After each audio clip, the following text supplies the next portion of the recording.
যেহেতু সর্বোচ্চ আদালতের প্রধান বিচারপতির হাতে হাত করা পরিয়েছেন, আপনারা কেউ নিরাপদ না। এবং তিনি আরেকজনকে বলছেন ফেসিস্ট, আরেকজনকে বলছেন স্বৈরাচার। তিনি ঘোষণা দিয়ে একটি জাতি, গোষ্ঠী, দলকে নিশ্চিহ্ন করার অপপ্রয়াসে উনি লিপ্ত হয়েছেন। এবং এই বিগত 11 মাস চুপ থাকার পরে গোপালগঞ্জে তারা তাদের স্বরূপ উন্মোচন করেছে। ইউনূস সাহেব, আপনি আরেকটি কথা বলেছেন, তিনি বিগত ফ্যাসিস্ট সরকারের উনি গুম খুনের হিসাব নিতে বলেছেন।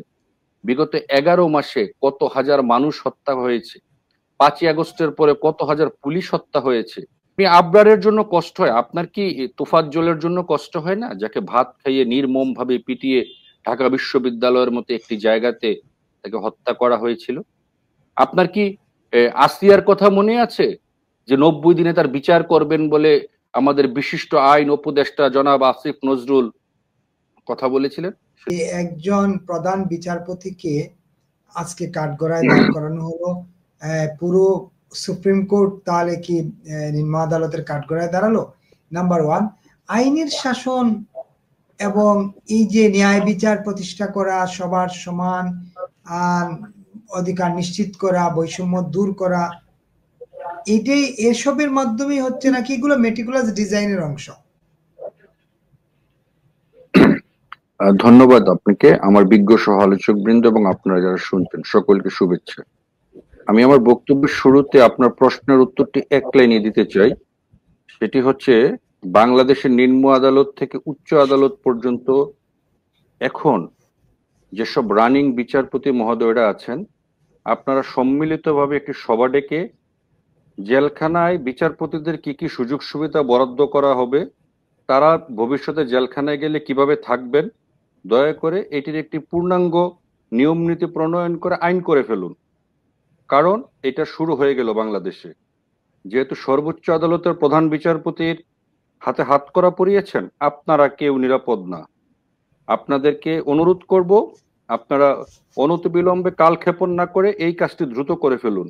কারণ আপনাদের সকলের ভবিষ্যৎ ঠিকানা বাংলাদেশের বিভিন্ন কেন্দ্রীয় কারাগার, এবং প্রয়োজনে আপনারা আলাদা বিচারপতি কারাগার নির্মাণ করা যায় কিনা সেটারও একটি ভেবে দেখতে পারেন। তা না হলে এই বাংলাদেশ কোন পথে যাবে, কোন পথে গিয়ে দাঁড়াবে, সেটা আপনারা আবার চিন্তা করুন, বিবেকের কাছে প্রশ্ন করুন যে এই বাংলাদেশকে আপনারা এভাবেই চলতে দিবেন, না আপনারা আপনাদের বিবেকের দায়বদ্ধতা থেকে সর্বোচ্চ ন্যায় বিচারটি নিশ্চিত করবেন। আমি আজকে দর্শক সহ যারা শুনছেন সকলকে, এবং এই যে প্রজন্ম, গুজববাজ প্রজন্ম যারা 5ই আগস্ট ঘটিয়েছে, সকলের কাছে বিনয়ের সহিত কিছু প্রশ্ন জিজ্ঞাসা করতে চাই। আপনারা সকলেই জানেন এই প্রফেসর ইউনূস সাহেব শান্তিতে নোবেল পেয়েছেন, এবং আমাদের সবচেয়ে বড় প্রাপ্তি, আমরা বিগত 5ই আগস্ট থেকে শুরু করে আজকের রাত পর্যন্ত বাংলাদেশের কোনো মানুষ শান্তিতে একটি রাত ঘুমাতে পারেনি। এটা হলো আমাদের সর্বোচ্চ প্রাপ্তি। আমি যদি দর্শকদের উদ্দেশ্যে বা আপনারা যারা কমেন্ট বক্সে আমাদের কমেন্টস করছেন তাদেরকেও আমি জিজ্ঞাসা করতে চাই, বিগত 11 মাসে এই বাংলাদেশে এই অন্তর্বর্তীকালীন সরকার এবং তার কিশোর গ্যাং গ্রুপ এনসিপি এবং অন্যান্য যে রাজনৈতিক দল আছে, আমি বিএনপি ছাড়া, বিএনপিকেও আসলে এখন ওই কাতারে নিয়ে যেতে চাই, এদেরকে রাজনৈতিক নেতা বলা যায় কিনা। আপনারা আসলে এই দেশের জন্য গত 11 মাসে কি করেছেন, শুধু একটি উদাহরণ দিবেন। আমরা জানতে চাই যে বিগত 11 মাসে এই দেশ এবং দেশের জনগণের জন্য কোন কাজটি তারা সাধিত করেছেন, সেটি শুধু আমরা জানতে চাই। দয়া করে যারা দেখছেন আমাদের কমেন্টস বক্সে একটু জানাবেন, এবং অনুরোধ করব সঞ্চালক মহোদয়কে কমেন্টসটি দেখানোর জন্য যে এই একটি কাজ বিগত 11 মাসে দেশ এবং দেশের জনগণের জন্য বর্তমান অন্তর্বর্তীকালীন সরকার করতে পেরেছে। আমি প্রফেসর ইউনূস সাহেবের, আপনারা জানেন যে 8ই আগস্ট উনি যখন ঢাকা এয়ারপোর্টে আসেন, উনি 4.5 মিনিটের একটি বক্তব্য দিয়েছিলেন। সে বক্তব্যটি যদি আমি একটু আপনাদের মনে করিয়ে দিতে চাই, তিনি এক বাংলাদেশ দেখতে চেয়েছেন, তিনি এক নতুন বাংলাদেশ দেখতে চেয়েছেন। এটা একটা বিশাল সুযোগ, হাতছাড়া করা যাবে না। এবং মানুষজন যদি তার কথা না শুনে, সে তার চাকরিতে চলে যাবে, যেখান থেকে এসেছে সে তার কাজে ফিরে যাবে। সবাইকে তার কথা শুনতে বলা হয়েছে। পরবর্তীতে তিনি জাতির উদ্দেশ্যে যে ভাষণটি দিয়েছিলেন, সেখানে তিনি নিজেকে বলেছেন তিনি তার নিয়োগকর্তা ছাত্ররা, এবং তিনি আরো একটি কথা বলেছেন এই দেশে জনগণ যখন চাইবে, যতদিন চাইবে ততদিন তিনি থাকবেন, যখন চাইবে না তিনি চলে যাবেন। নির্বাচনের ক্ষেত্রেও তিনি এই ধরনের কথা বলেছেন।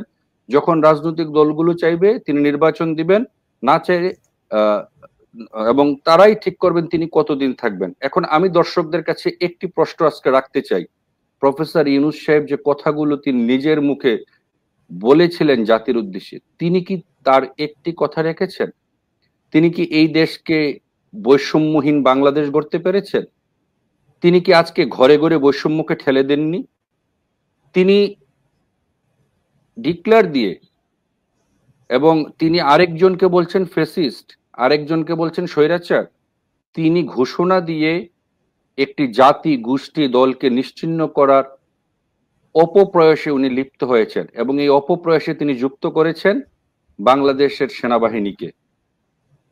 এবং সেনাবাহিনী বিগত 11 মাস চুপ থাকার পরে গোপালগঞ্জে তারা তাদের স্বরূপ উন্মোচন করেছে।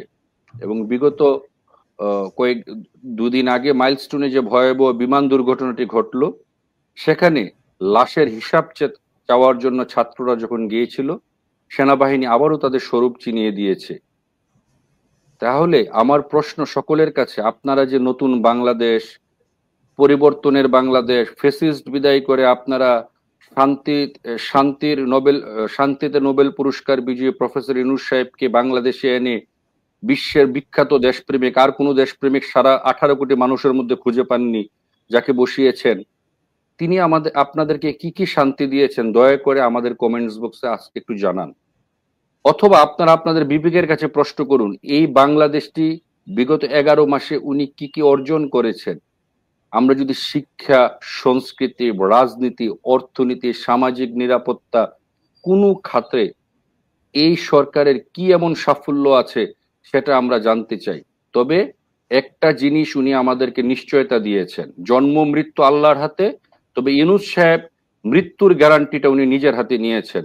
তার কিশোর গ্যাঙ্গ এবং তার সাথে বর্তমান যে রাজনৈতিক দলগুলো আছে, যারা রাজনীতি করছে, যাদেরকে রাজনৈতিক নেতা বলতে আমার আসলে লজ্জা বোধ হয়, এদের চেহারা স্রোত, এদের অতীত কর্মকাণ্ড, এই মৌলবাদী জঙ্গিবাদী গোষ্ঠীদের পাশে বসে বিএনপি যে রাজনীতিটি করছে প্রফেসর ইউনূসের সাথে, বর্তমানের কোনো ভাষায় বা রাজনীতির কোনো ভাষায় তাদেরকে কি রাজনীতিবিদ বলা যায় কিনা? আমাদের এখানে বিজ্ঞ আলোচক কলিমুল্লাহ স্যার আছেন, স্যারের কাছে আমি এই প্রশ্নটা আমার পক্ষ থেকে রাখলাম, যে এখন যে ভাষা তারা ব্যবহার করছে, যে আচরণ তারা করছে, যে কর্মকাণ্ড তারা পরিচালনা করছে, সেটা কি কোনো রাজনীতির ভাষা? সেটা কি কোনো রাজনৈতিক আচরণ? সেটা কি কোনো রাজনৈতিক শিষ্টাচারের পর্যায়ে পড়ে কিনা? প্রফেসর ইউনূস সাহেব, আপনি আরেকটি কথা বলেছেন, তিনি বিগত ফ্যাসিস্ট সরকারের উনি গুম খুনের হিসাব নিতে বলেছেন। বিগত 11 মাসে কত হাজার মানুষ হত্যা হয়েছে, 5ই আগস্টের পরে কত হাজার পুলিশ হত্যা হয়েছে, কত হাজার নারী ধর্ষিত হয়েছে, আজকে কতজন মানুষ মবের শিকার হয়ে মারা গিয়েছেন, কারাগারে কতজন মানুষকে মেরে ফেলা হয়েছে, তার হিসাব কে দিবে? আজকে আপনি আবরারের বাবার সাথে দেখা করে আপনি আবরারের বিচারের জন্য করেন, কথা বলেন। এই আবরারের খুনিদেরকে কে ছেড়ে দিয়েছে আদালত থেকে? আবরারের খুনিদের পক্ষে কে আদালতে মামলা লড়ে তাদেরকে জেলখানা থেকে মুক্ত করে দিয়েছে, ফাঁসির আসামিদের? আপনি আবরারের জন্য কষ্ট হয়, আপনার কি তোফাজ্জলের জন্য কষ্ট হয় না, যাকে ভাত খাইয়ে নির্মম ভাবে পিটিয়ে ঢাকা বিশ্ববিদ্যালয়ের মতো একটি জায়গাতে তাকে হত্যা করা হয়েছিল? আপনার কি আসিয়ার কথা মনে আছে, যে 90 দিনে তার বিচার করবেন বলে আমাদের বিশিষ্ট আইন উপদেষ্টা জনাব আসিফ নজরুল কথা বলেছিলেন? সে 90 দিন কি হয়নি? যদি কথা বলুন তো আপনারা আপনাদের হিসাবটা একটু আগে দিন আমাদের কাছে। আপনি আওয়ামী লীগের 15 বছরের হিসাব পরে নিয়েন। আমাকে যদি এক কথায় বিশ্লেষণ করতে বলেন একজন সাধারণ মানুষ হিসেবে, বিগত 15-16 বছরে আপনারা হাতে গুনে গুনে কয়টি ঘটনা উপস্থাপন করতে পারবেন? দর্শক মন্ডলী জানাবেন যে বিগত 15 বছরে আওয়ামী লীগ সরকার এই ঘটনা ঘটিয়েছে। কিন্তু এই বিগত 11 মাসে এমন কোন দিন আছে বাংলাদেশে যে এক একটি লোমহর্ষক ঘটনা ঘটে নাই? তাই আমি বিনয়ের সাথে সকলের কাছে জিজ্ঞাসা রেখে আমার বক্তব্যটি এখানে শেষ করব, যে জাতি, যে সরকার, মানে যে জাতি যে ধরনের সরকার আশা করে, তাদের যে আচরণ, তারা মনে হয় ঠিক সেই সরকারটি পায়। এবং এই জাতি সম্ভবত 5ই আগস্ট পরবর্তীতে তারা এইভাবে বাংলাদেশটিকে চেয়েছিল, যার কারণে তারা এই ধরনের একটি আন্তর্জাতিক মানে নোবেল বিজয়ী সরকার পেয়েছে, যার কারণে সবাই আজকে অশান্তির ঘুম ঘুমাচ্ছে। ধন্যবাদ।